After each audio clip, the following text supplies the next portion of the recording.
WordPress SEO Overview. It is far better to create a SEO roadmap before you begin your web design process. In short, here are the steps you will need to take for your new sites. There are 3 steps that you have to do before you do anything else. First of all, you'll have to identify your target market. You need to prioritize the keywords and finally create the content for those keywords. Do you know the term KISS? It stands for Keep It Simple Simon, which is what you have to do for your SEO keyword research. Most single word keywords are hugely popular and you won't have a chance in ranking for these. The idea behind identifying your market is to find 2 to 3 word keywords in a viable market and go with that. The only way to prioritize keywords is to know a few metrics.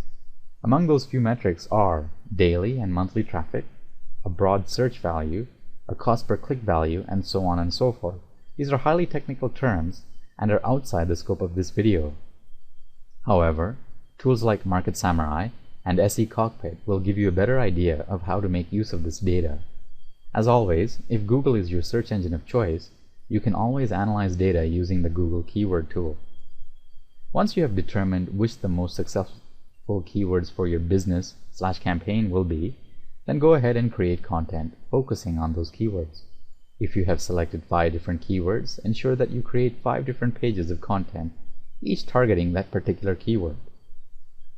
If your website or domain is new, ensure that you can quickly get 2 to 3 pieces of content each week. Search engines tend to drop sites that do not update with timely, relevant content. And finally, ensure that your pages are keyword optimized and have relevant links, both internal and external, to sources of information.